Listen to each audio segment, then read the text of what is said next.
You ever notice how the system don't just exist around us and it's programmed against us? Every bias, every headline, every policy crafted to keep Black truth quiet and Black power contained. That's why Phillip Scott wrote Us versus the Machine.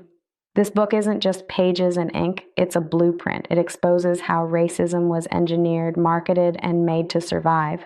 If you've ever wondered why we're still fighting the same battles with new names, this book gives you the answers and the reminder that we are not powerless. We've just been playing inside somebody else's system. So family, go get Us Feed the Machine by Phillip Scott on Amazon. Because when you understand how the game was built, that's when we finally start to win. So there's a white woman that, is trying to share with us about her culture of people.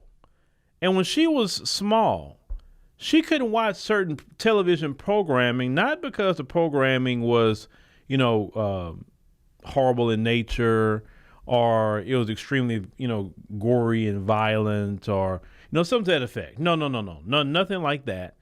She couldn't watch Black programming because her family would not allow her to. Let's check this out. What's so crazy about racism is that growing up, I was not allowed to watch The Proud Family.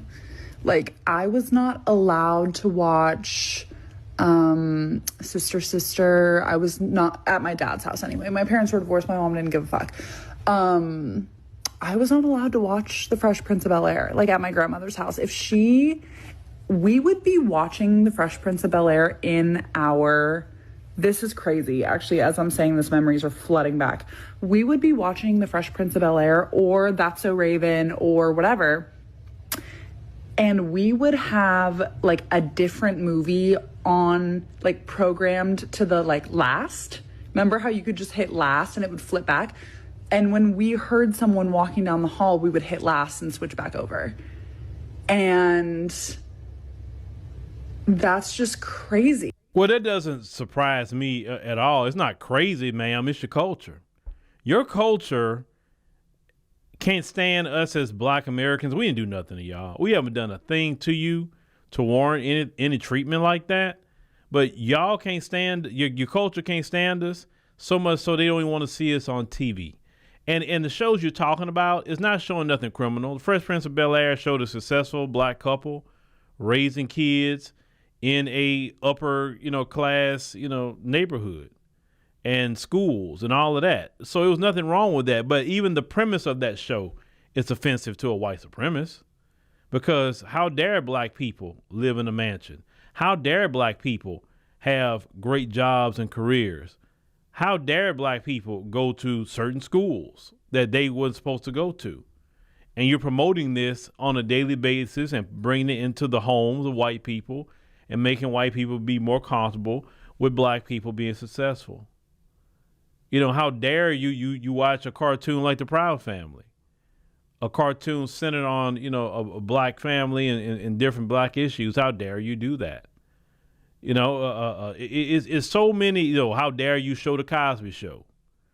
Now, if they showing something like Sexy Red and some sort of hood rat situation, they cool with that. But anytime Black people doing something positive, what I'm saying, something that say, wait a minute, that's not the stereotypical thing. And then also at the same time, they don't like to see Black people being successful because, one, it breaks their stereotype. Two, it challenges the lie that they told people about their superiority, because they cannot stand to see a successful and fly brother or sister, especially a successful and fly Black couple with great children. And you can see those children are being raised right. Those children live in a good area. The children go to good schools. They can't stand any of that. They can't stand none of it. They don't like it. So is it crazy to be raised like that?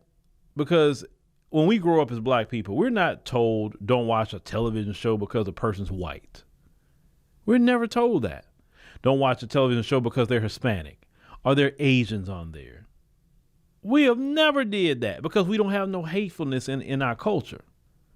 Even all the evil and hatefulness that's happened to us by them folks, we don't have that in our culture. We don't teach our kids to call white people names.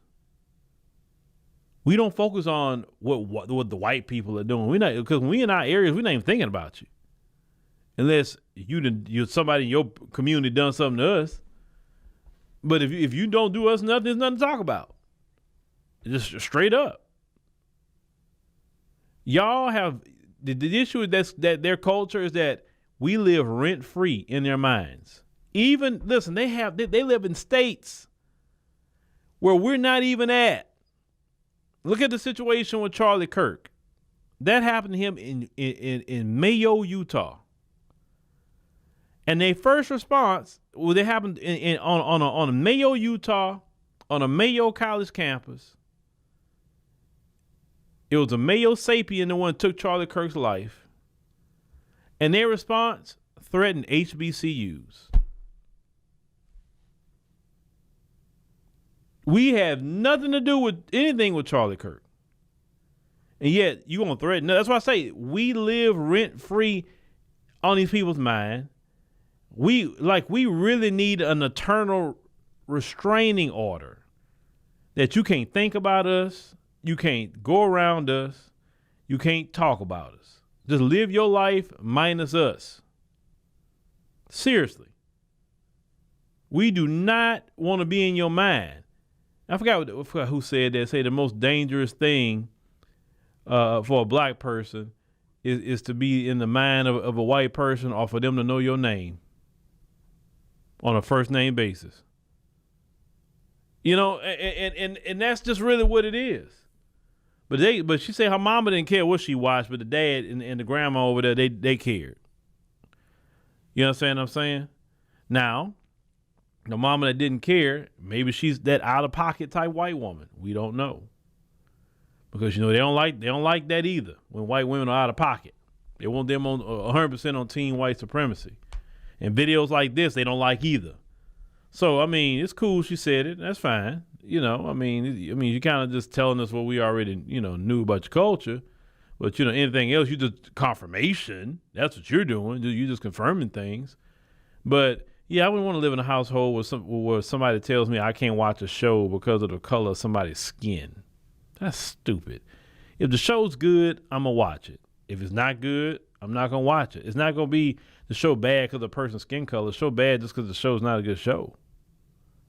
And if a show is great, I'm not going to sit up here and say the show is great because of somebody's skin color. That's the lunacy of anti-black racism. It's so loony. It doesn't even make sense, and it is not supposed to. That's why I'm like, anybody who believes in that mess at this point, you have severe mental illness. And we really got to start looking at them as severely mentally ill. That's not normal, not to like somebody for a skin color. Not because they actually really did you something, but for a skin color. That's mental illness. Severe mental illness at this point.